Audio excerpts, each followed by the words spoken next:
Average Woodsman here, back with another video. So we are actually getting some rare Florida winter weather. It's about 26, 27 degrees. When I first got here this morning, it was only 23. So it's warmed up a couple degrees. It's supposed to have a high today of around like 58 or 60. So the temperature's gonna really warm up. But you know, I'm just out here enjoying this rare weather. It is not like this very often in Florida, and I don't get to actually, you know, bring out any of my actual winter weather clothing. So I'm gonna enjoy it as much as possible. I think what I'm gonna do is I'm gonna get a fire going, hang out around camp, maybe do some carving, definitely do some cooking.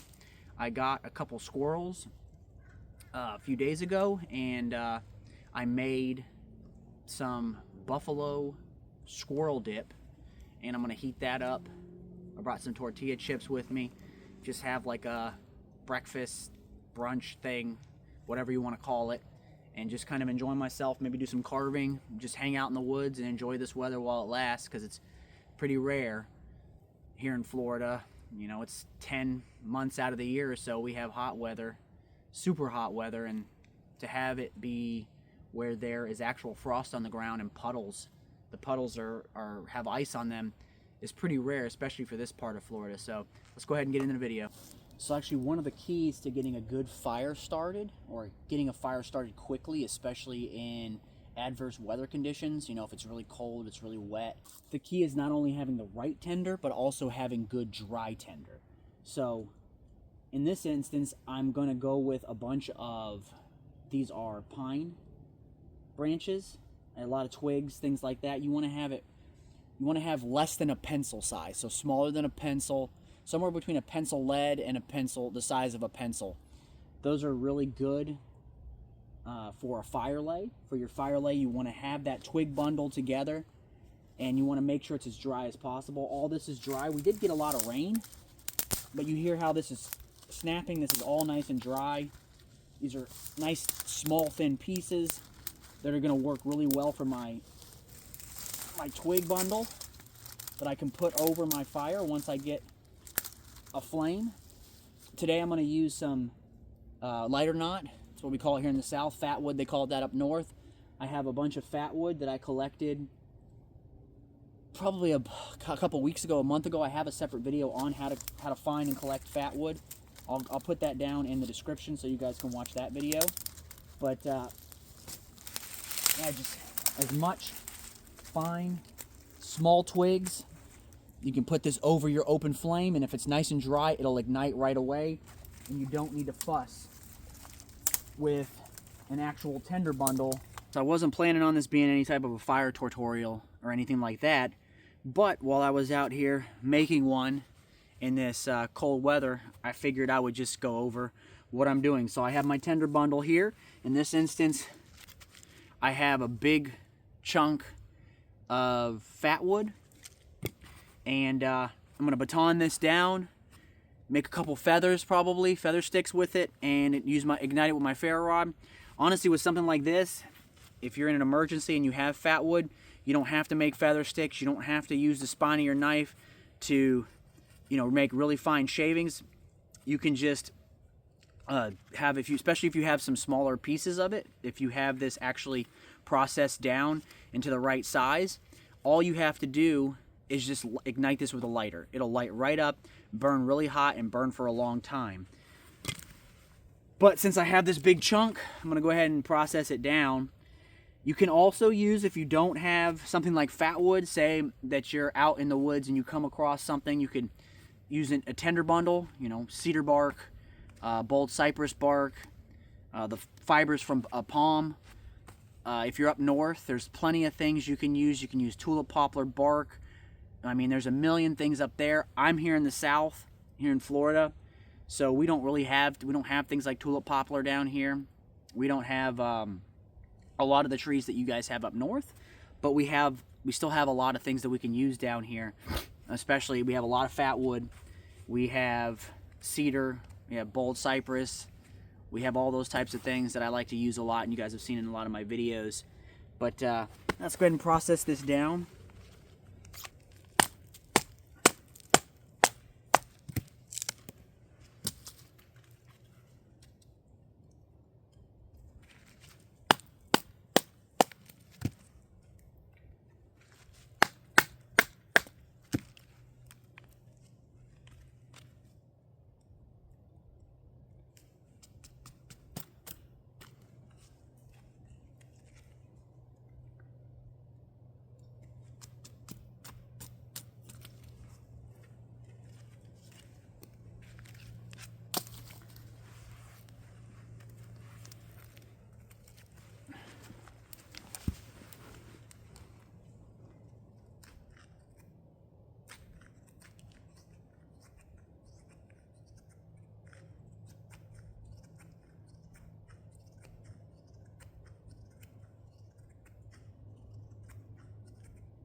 All right, when you're talking about feather sticks, especially with something like fat wood, it's not really about having a bazillion really fine curls. It's about creating surface area so the sparks from your ferro rod can light this. Now, if I wanted to, I could also use a lighter. It would be faster and easier, but for this instance, I have a ferro rod on me, so that's what I'm going to use. I'm going to use my big ferro rod. But it doesn't have to be a ferro rod. You could use a lighter with this also, and it's going to work even better. But if you have something other than fat wood, generally speaking, you're going to want really, really fine curls in a lot of them, especially if you have a dry softwood. But with something like fat wood, this will ignite pretty quickly.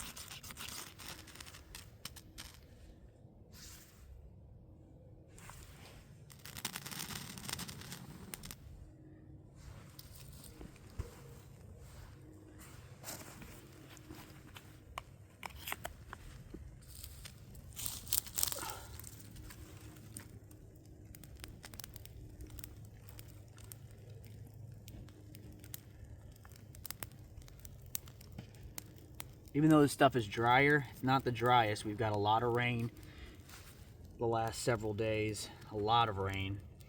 And up north in North Florida, they got a lot of snow. So the stuff's not dry, but it's not soaking wet either.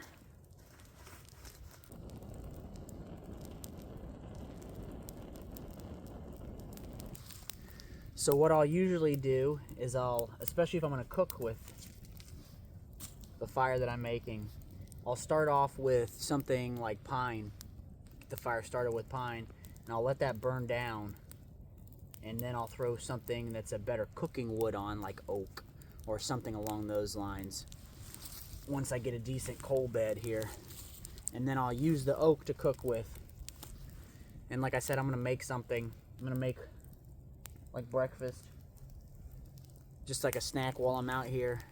So once this cooks down, I'll go ahead and throw that oak on there and get a nice, really nice hot coal bed going with the oak, which oak is just better to cook with. You know, I'm not cooking directly over the fire with like a raw piece of meat, so I'm not worried too much, but I still don't want to have all that resin from that and that really black smoke that comes with you know, really resinous pine. So while I'm waiting for this fire to burn down, I figured I would do some carving. I have my hook knife out here. I want to make my daughter like a little mug. Not really a Cusca, but like just like a little mug, a little wooden mug. So that's kind of my plan here.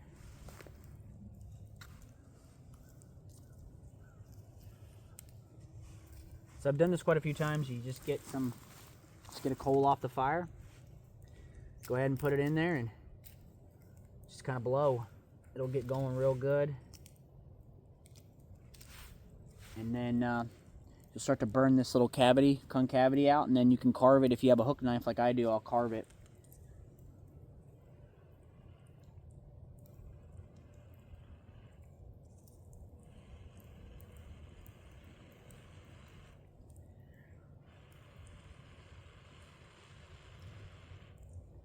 It's definitely not a fast process. If you're in a hurry, this is not something that you want to be doing, but I'm not in a hurry.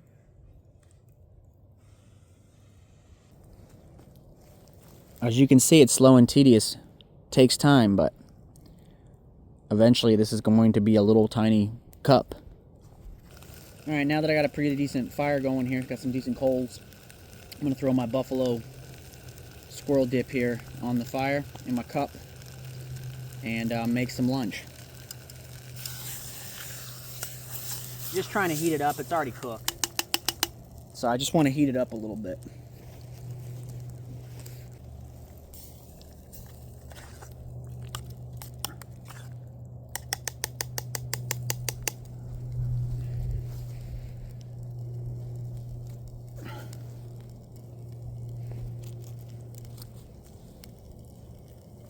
Alright, so I'm going to take a break from carving. This is how far I've gotten so far, of burning this and then carving it and burning it and carving it. As you can see, it's getting a little thin on this side, so I need to be careful of that. But it's going pretty good.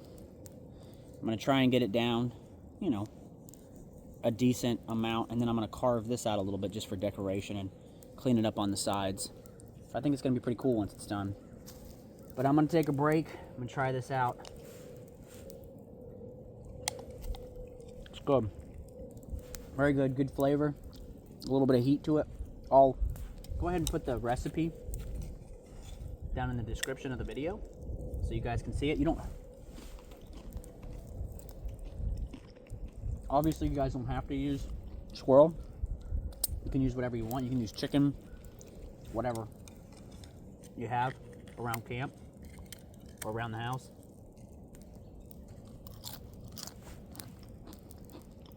That just so happened to be what I had. So that's what I used. I've never made this before using squirrel. I've always just used chicken. But it's really good. Good texture, good flavor. Especially if it's seasoned properly. But after I eat this, I'm going to go back to working on my little cup. Just hang out around the fire.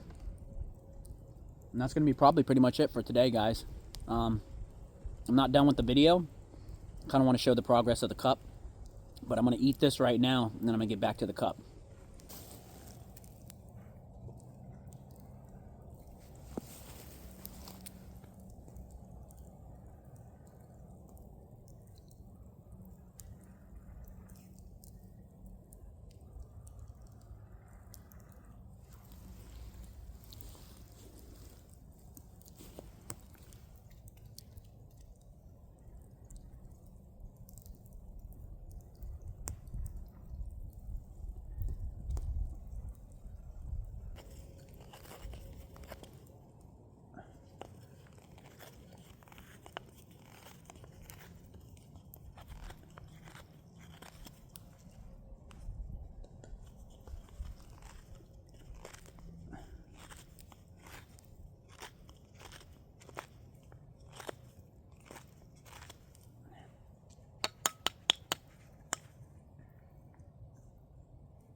Cool little trick. If you do have tortilla chips with you, I don't know why you would, but if you did, say you had them in your kit and you had open flame, like a lighter, you want to extend the life of your lighter when you're out in the woods.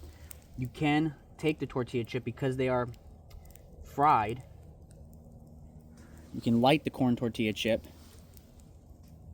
Get it going. You can light the corn tortilla chip and use it as a flame extender. It'll actually burn really, really well, and for quite a bit of time, quite a long time. So you could ignite other tinder with it in an emergency and use it as a flame extender if you didn't want to use up the fuel in your lighter. So far, it's about, I don't know, about right here in depth. I'm not done with the outside yet. I don't know if I'm going to do any more burning inside of it because there are a couple thin areas that I need to be really careful with. I don't want it to get too thin and then it burns right through the cup. I've had that happen before. So I think I'm going to stop and just work a little bit on the outside. You know, make it look a little bit nicer. A little round off some more of the edges.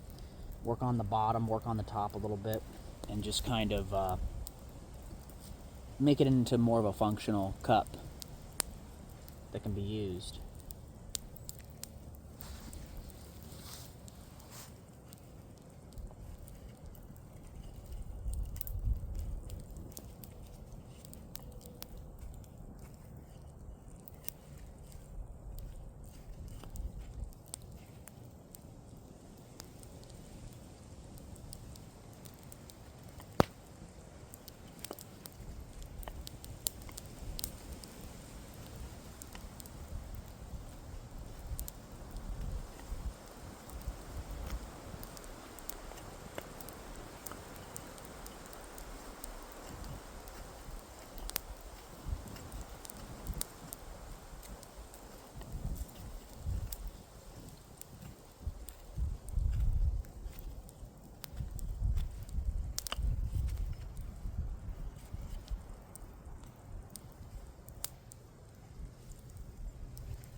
So it's never going to be 100% perfect, but that's kind of the appeal of something like this. You take the time, you take the effort, you put that hard work in, from carving it and burning it out and using the hook knife to carve out the inside and get it nice and smooth. And then, you know, you'll treat the wood, and it's yours. Each one is individually made, so they're never going to be perfect, but that's kind of the charm to these, in my opinion. You know, they're yours. You made them. Whether you made one for yourself or you made one for a family member or a friend, it's very specific to you, the individual, which I think is really cool about projects like this. Making things when you're out in the woods, you know, bowls, cups, pretty much any type of bushcraft or survival task that you're taking on, or project that you're wanting to work on. You know, all these types of things are enjoyable, they're fun, they're important to learn. I know that people probably think that this is not that important. Why would you want to know how to do this? Well, first off, this technique has been used for thousands of years to make everything from little tiny cups all the way to dugout canoes. So a technique like this is useful, it is fun, and you get something at the end of it.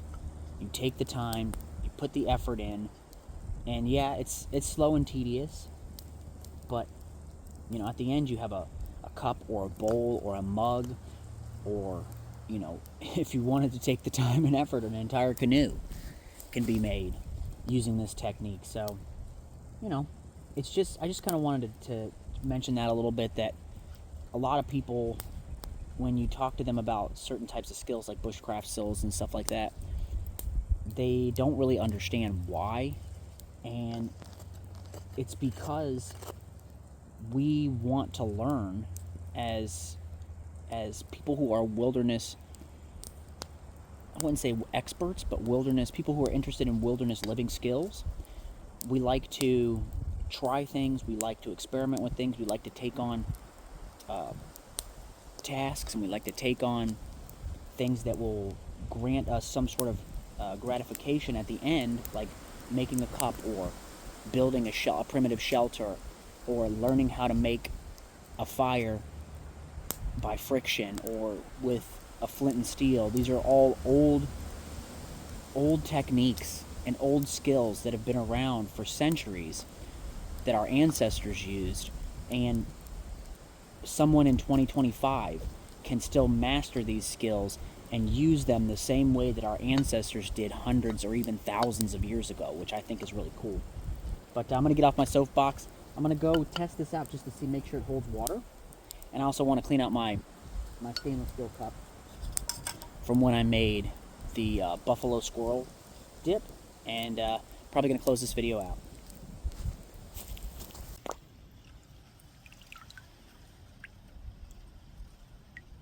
Alright guys, so that's it for the video today. I know this probably wasn't the most exciting video I've ever made, but these are skills that I personally am passionate about, and that I think are important for people to understand and still practice and learn, so they can be passed down to the next generation. Like, I'll teach my children these types of skills when they get old enough, and I think that's important, that we pass these types of skills on to future generations and learn them ourselves, because they are useful skills even today in 2025.